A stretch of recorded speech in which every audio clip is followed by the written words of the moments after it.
பார்த்துட்டு இருக்க கோவில் வந்து ஜலவாராகி அம்மன். இந்த கோவில் எங்கே இருக்குதுன்னு கேட்டிங்கன்னா, வெள்ளூர்லேருந்து ஒரு 40 to 45 கிலோமீட்டர்ஸில் பள்ளிகொண்டான்னு இடம் இருக்குது. அங்கே தான் வந்து இந்த கோவில் இருக்குது. அதுக்கு ஆப்போசிட்டில் வந்து நம்ம ரங்கநாதர், பள்ளிகொண்ட ரங்கநாதர் கோவில் இருக்குது. இந்த கோவில் வந்து இப்போ ரீசெண்டாக தான் ரொம்ப ஃபேமஸ் ஆகிருக்கு. ஆனாலும் வந்து இதனுடைய வர போகிற இடம், அங்கே நம்ம உள்ளே போய் என்ன பண்ணுறோம் விஷயம் வந்து நிறைய பேருக்கு தெரியாமல் இருக்குது. நீங்கள் இது பார்க்குறதுனால உங்களுக்கு வந்து ஒரு ஒரு யூஸ்ஃபுல்லான ஒரு இன்ஃபர்மேஷனாக இருக்கும்னு நான் நினைக்கிறேன். ஒரு நல்ல பிளேஸில் இருக்குது, பார்க்கவே ரம்மியமாக இருக்குது இடம். ஃபஸ்ட்டு எடுத்தோடனே ஒரு அழகான விநாயகர், பெரிய விநாயகரை வந்து பிரதிஷ்டை பண்ணியிருக்காங்க கருங்கல்லில். அந்த விநாயகருக்கு பின்னாடி புறம் வந்து அக்னி வாராகி அம்மன் இருக்காங்க. அந்த அக்னி வாராகி அம்மனை வந்து தரிசிக்கிறதுக்கு இடம் வந்து எப்படி இருக்கீங்கன்னா, உயரம் வந்து ஒரு 4 feet தான் இருக்குது. கொஞ்சம் குனிஞ்சு தான் நம்ம போய் பார்த்துட்டு வரணும். பக்கத்துலேயே ஒரு சின்ன கடை ஒன்று இருக்குது. பெரிய இடமா இருக்குது. அதே மாதிரி இந்த பிள்ளையாருக்கு ஆப்போசிட்டில் தான் நம்ம வாராகியை பார்க்குறோம். அதுக்கு பக்கத்தில் வந்து நிறைய வந்து மகான்களோட சிலைகளை வந்து பிரதிஷ்டை பண்ணியிருக்காங்க. மகான்கள்லாம் புத்தர், ராகவேந்திரர், சாய்பாபா, திருவள்ளுவர், ஆதிசங்கரர், நம்மாழ்வார் அப்படின்னு சொல்லிட்டு எல்லாருடைய சிலைகளுமே வந்து கல்லில் வந்து அழகாக வந்து பிரதிஷ்டை பண்ணியிருக்காங்க. பார்க்குறவே அப்படியே வந்து தத்ரூபமாக இருக்குது. அப்புறம் நாக சிலை வந்து ஒன்று பிரதிஷ்டை பண்ணியிருக்காங்க. அதுக்கப்புறம் நம்ம நேராக கோவிலுக்கு போனோம்னு வச்சுக்கோங்க.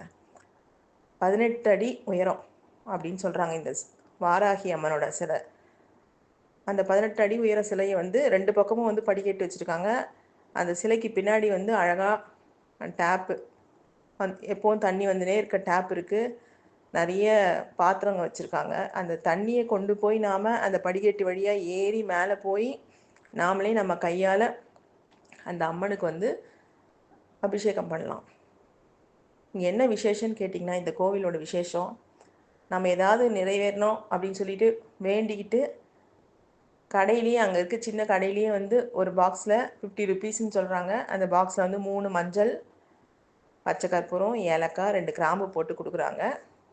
அதை கொண்டு போய் இந்த 18 அடி உயரத்தில் இருக்க சிலையில் நம்ம தண்ணி அபிஷேகம் பண்ணிவிட்டு கீழே வந்து அந்த சாமியோட பாதத்தில் அந்த மஞ்சளை வச்சு வேண்டிக்கிட்டு எடுத்துகிட்டு வந்து இன்னும் கொஞ்சம் தூரம், எல்லாம் பெரிய இடமா இருக்குது, நல்லா இருக்குது. எல்லாமே யாகசாலைகள்லாம் இருக்குது.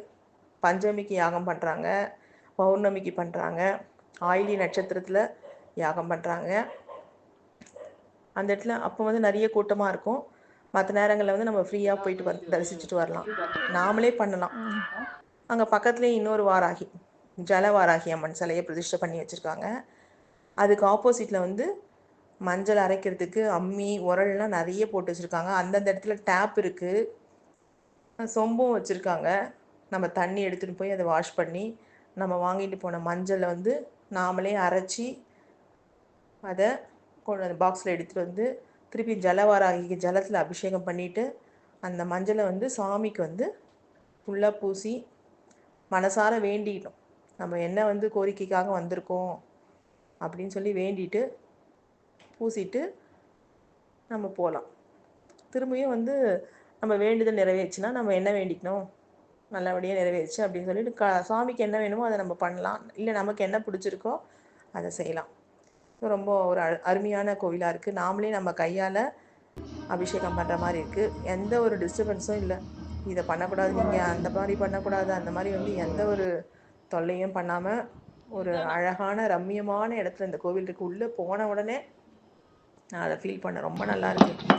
சுவாமி வந்து 18 அடி உயரத்தில் இருக்குது. அவ்வளோ பெருசாக, அவ்வளோ நல்லா இருக்குது கோவிலும் அழகாக நீட்டாக இருக்குது. நீங்களும் வந்து போய் பார்த்து என்ஜாய் பண்ணலாம். நம்ம அங்கேயே எல்லாமே கிடைக்கிது. நம்ம இவங்க சொல்லணும் அப்படின்னு காத்திருக்க வேணாம். நம்ம பாட்டுக்கு போகலாம். போய் நம்ம என்னென்ன செய்யணுமோ இப்போ நான் சொன்ன மாதிரி அதெல்லாம் நீங்கள் பண்ணலாம்.